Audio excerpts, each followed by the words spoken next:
বর্তমানে বিএনপি এবং জামাতের মধ্যে, যেহেতু বাংলাদেশে এখন বর্তমানে দুটি বড় দল আছে, বিএনপি এবং জামাত, এবং দুই দলেই তারা চাচ্ছে যে তারা ক্ষমতার অংশীদারি, সামনে ক্ষমতা আসতে চায়, দুই দলে চায় আপকামিং পাওয়ারে। বড় দল বিচারে কি দিয়ে বড় দল বিবেচনা করা হয়, এতদিন পর্যন্ত বাংলাদেশে তিনটি দলকে বড় দল বলা হতো, আওয়ামী লীগ, বিএনপি এবং জামাত। যেহেতু হচ্ছে আওয়ামী লীগ চলে গিয়েছে, এখন আর বাকি আছে দুটি দল, এবং এই দুটি দল আপনি দেখেন জোটগুলো যারা নিয়ন্ত্রণ করছে, বড় বড় যে জোটগুলোর বিষয় আসছে, বিএনপি চাচ্ছে তারা একটা জোট তৈরি করার জন্য, এর পাশাপাশি জামাতও চাচ্ছে ইসলামী দলগুলোকে নিয়ে তাদের একটা জোট তৈরি করার জন্য। এখন এবং কি ইম্প্যাক্টের দিক থেকে বড় দলগুলো নিয়ন্ত্রণ করা হয়, যে তারা সমাজে সামাজিকভাবে, আপনি দেখেন রিসেন্টলি IRI ওয়াশিংটন ভিত্তিক যে সংস্থা যে জরিপটা করেছে, সে জরিপ আপনি দেখেছেন 53% মানুষ যারা জামাতের যে কার্যক্রম, তারা যে সোশ্যাল ওয়ার্ক করছে এবং তাদের যে রাজনৈতিক কার্যক্রম, এই কার্যক্রমগুলোকে তারা পছন্দ করছে। ইন দ্য মিন টাইম বিএনপির ক্ষেত্রে সাপোর্টের ক্ষেত্রে দেখেন, সাপোর্টের ক্ষেত্রে বিএনপিকে 30% দিচ্ছে, জামাতকে 26% দিচ্ছে। যেখানে আগে বলা হতো জামাতের ভোট 1% নেই, 5% নেই, যেখানে বলা হতো।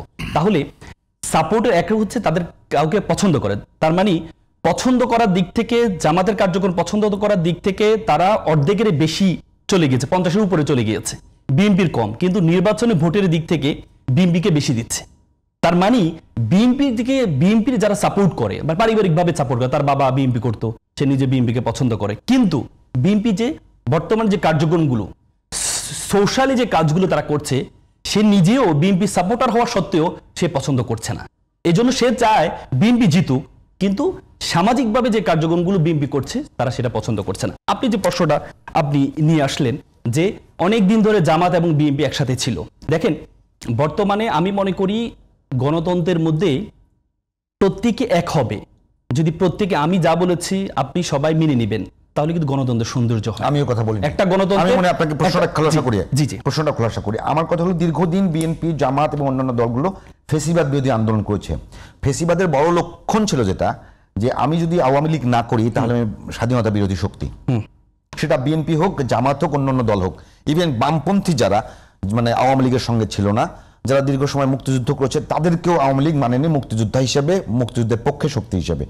এখন প্রশ্ন হলো, ফেসিবাদ বিরোধী আন্দোলনের জয় এসেছে, জয়ের পরে বাংলাদেশের রাজনৈতিক কালচারে সরাসরি যে ট্যাগিং চলছে, যে আপনি যদি আবারও বলেন, আমি যেটা বলেছি যে ওই যে মানে আওয়ামী লীগ এবং বিএনপিকে একই ধারায় নিয়ে যাওয়ার যে প্রচেষ্টা, তাহলে কি ওই ফেসিবাদের লক্ষণটা প্রকাশিত হচ্ছে না? আমি মনে করি আওয়ামী লীগকে, এই বিএনপিকে আওয়ামী লীগের মতো নিয়ে যাওয়া, এটা যেমন, তেমনি জামাতকে আওয়ামী লীগ যেভাবে অ্যাড্রেস করতো, জামাতকে আওয়ামী লীগ যেভাবে 17 বছর অ্যাড্রেস করেছে, সেভাবে এখন বিএনপি যারা আছে তারাও জামাতকে সেভাবে অ্যাড্রেস করছে।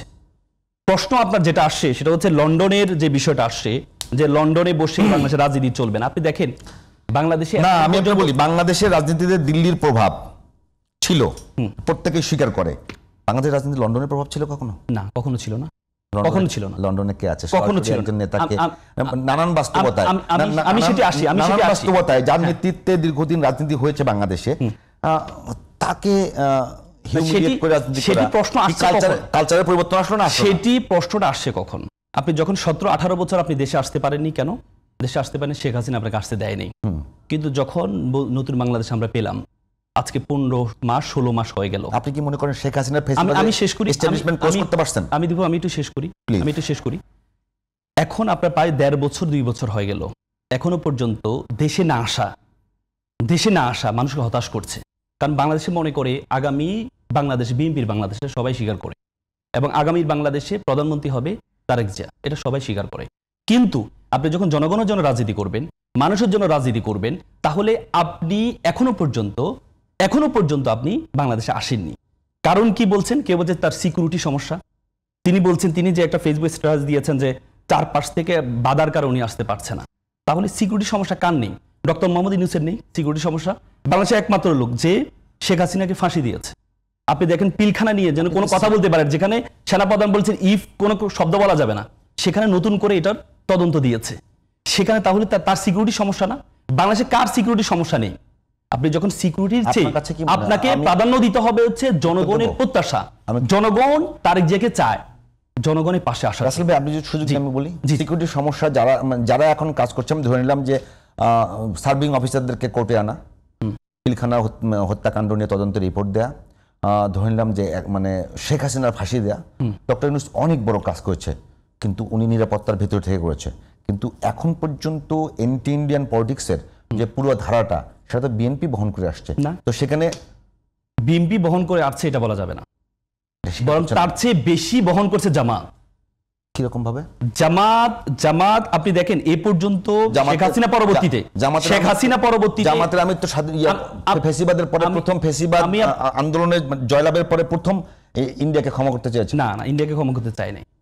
জামাতের প্রথম থেকে একই কথা ছিল যে আমরা আমাদের পররাষ্ট্র নীতিটা হবে সম্মান ভিত্তিক, যে আমার আত্মসম্মান যেটা আছে সেটা থাকবে, আত্মসম্মান রেখে আমরা প্রত্যেকের সাথে কাজ করতে চাই।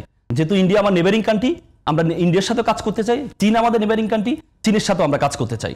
দেখেন এবার ক্ষমতা আসার পরবর্তীতে আপনি দেখেন প্রত্যেকটা অ্যাম্বাসেডর, যারা বিভিন্ন অ্যাম্বাসেডর আছে, রাষ্ট্রদূত আছে, তারা প্রত্যেকের সাথে জামাত বসেছে। এখনো পর্যন্ত ইন্ডিয়ান অ্যাম্বাসেডর সাথে বসেছে বা ইন্ডিয়ান অ্যাম্বাসেডর বসার তো দরকার নেই, তারা ইন্ডিয়া থেকে দেখা করে না।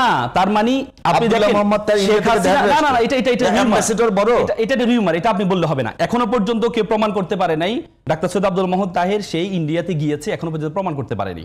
এটা একটা রিউমার ছড়ানো হয়েছে, তিনি নিজেই বলেছেন তিনি কোথায় ছিলেন, কিন্তু এটা রিউমার ছড়ানো হয়েছে। আপনি দেখেন শেখ হাসিনা যাওয়ার পরবর্তীতে আমি শেষ করছি, শেখ হাসিনা যাওয়ার পরবর্তীতে এখনো পর্যন্ত ইন্ডিয়া যতগুলো কথা বলেছে প্রত্যেকটা কথায় জামাতকে অ্যাড্রেস করে বলেছে। তারা আশঙ্কা করছে জামাত এবং ইসলামিস্টরা ক্ষমতা চলে আসবে। এজন্য ইন্ডিয়ার মূল টার্গেট হচ্ছে এদেরকে হটাইতে হবে। ওকে, 17 বছর সেটা করেছে, এখনো সেটা করছে।